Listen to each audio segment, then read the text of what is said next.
So the bar program at Meadowood is in a bit of a state of flux in that we're trying very hard to create a continuity between what's happening in the kitchen and what's happening in the bar, which I'm sure is a sort of a common refrain. We're trying to do it in such a way that it doesn't necessarily mirror the food and the cocktails, but rather the philosophy that governs the food should also, we believe, govern the cocktails. And what that speaks to for us is ownership over sort of the materia prima, like the stepping stones, like the basic blocks that go into the cocktails, just as we govern the basic blocks that go into the food.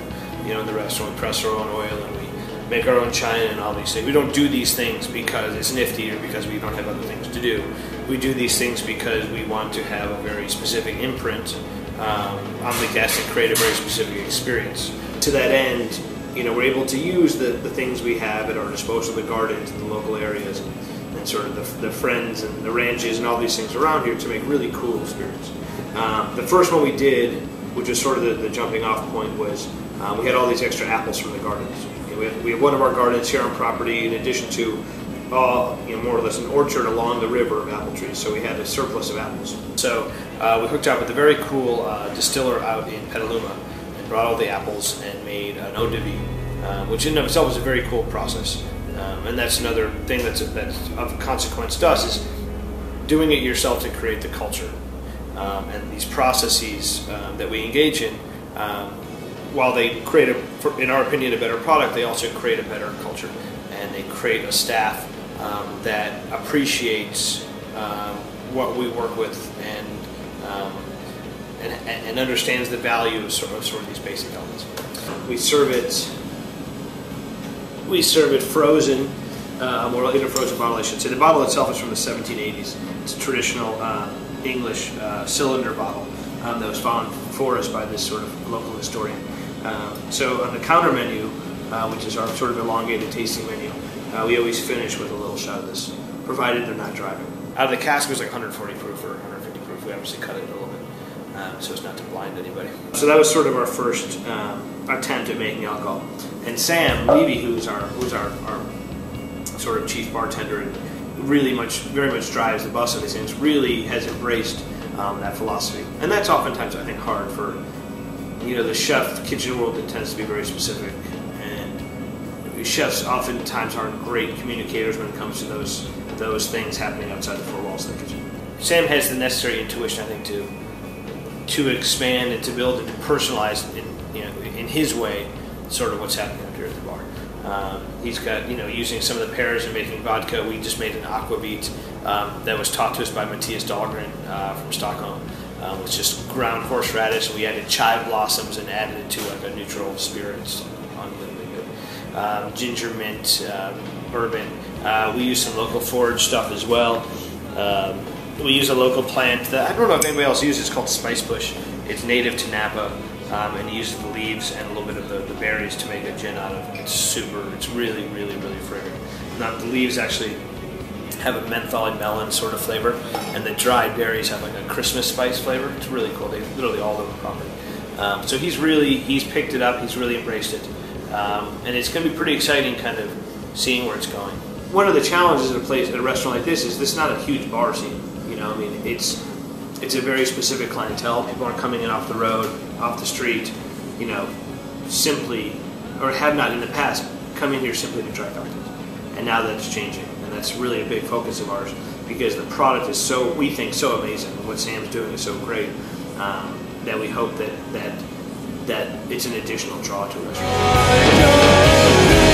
I always cooked in the summer times growing up in high school and in college outside Chicago. Went to Hamilton College and studied philosophy there.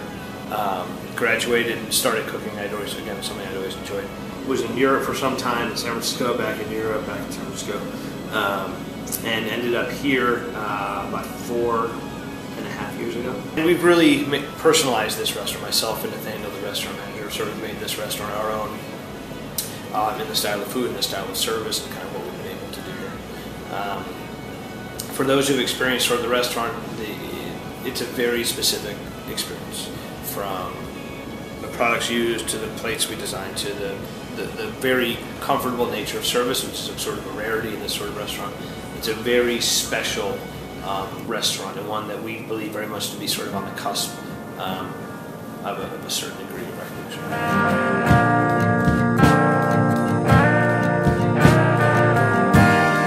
I think there's a few certain like big holes in any chef's career, anybody's career, that they gravitate towards, and in the end, sort of the sum of those parts, I think, is what you get. And I think, for me, I worked with a guy named Trey Fauché in San Diego, and that was a very busy restaurant. It was a restaurant, unfortunately, a lot of cooks these days don't get a chance to work in restaurants like that, where you learn how to get shit done.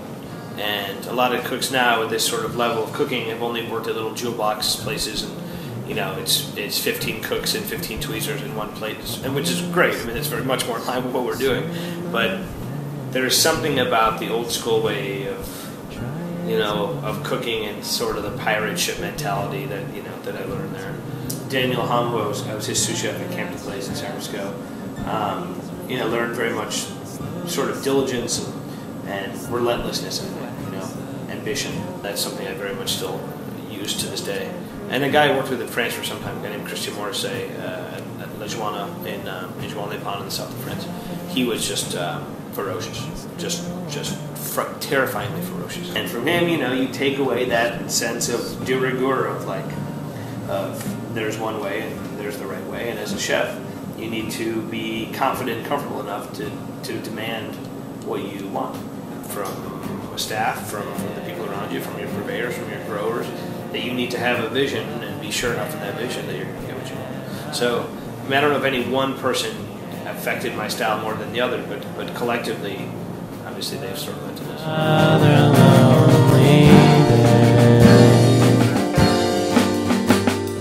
I think we live in a society of customization. You go to Starbucks and you can have a half cap, whatever. Everybody wants to have some control in a world that really is to a great degree beyond our control. I think that an consumer-educated diner is only a good thing. So I don't know if he empowered the diner as much as he educated them. And I think what you see in American food today is, in some ways, the result of that sort of education. That there's a lot less artifice. There's a lot less pretension. There's a much higher standard. There's a much more savvy clientele. And all that does is make the product better. We work very diligently to make each guest happy. I mean, we don't always win, but I say we go down swinging every time. We work really hard. What we don't do is we never change a dish. The dish is a dish. What we do our best to speak to each guest and customize a menu for that table. That's very challenging. But we're able to do it without sacrificing our vision. Just as you go to Stumptown or Blue Bottle or Ritual or a coffee place, they don't just have one kind of coffee. You can get an espresso, you can get an Americano, they are still exercising their vision of things and catering to the desires of the guest. That's a challenging thing to do, but I think the guest at a place like this deserves it.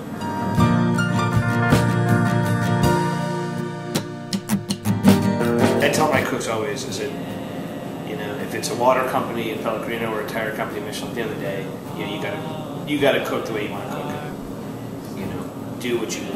I'm exceptionally honored for whatever accolades I've gotten because of my personal experiences in Europe and the value that is placed on it and the opportunities that it provides. Because once you get 3 stars, you can do one of two things. You can shut down and just hold down the fort, or you can realize really it's a license to progress, and it's both in terms of a boost of confidence and someone's obviously applauding your efforts, but it's also people are more looking to you to push the envelope than they are to be safe. And we have always said that we're going to cook how we're going to cook. We're going to push things in the direction that we believe they need to go. Maybe at some point that'll. I can't base my life or my career upon somebody else's opinion.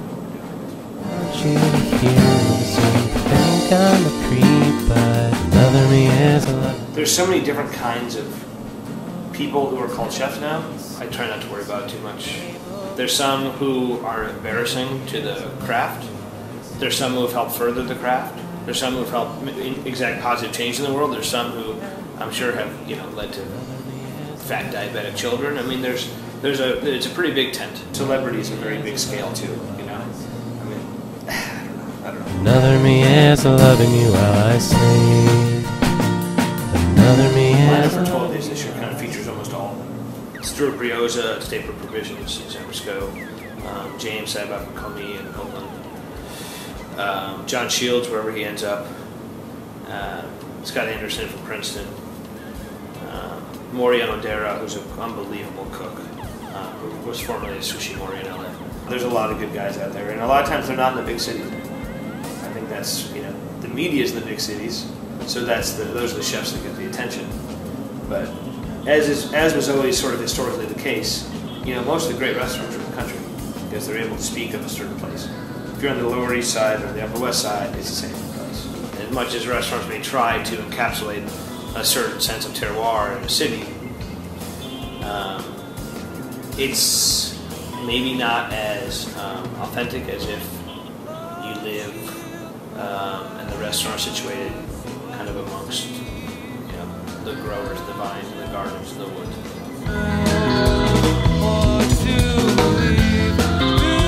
I had a bialy and smoked salmon at Wise Son's. Sweet Jesus, so good. It was really good, like really good. I was shocked. It was delicious. So I'd have breakfast at Wise Son's. Can I time travel? I'd have lunch at Bunk Sandwiches in Portland. I'd have probably an early dinner at Sushi Mori, provided Mori was still there.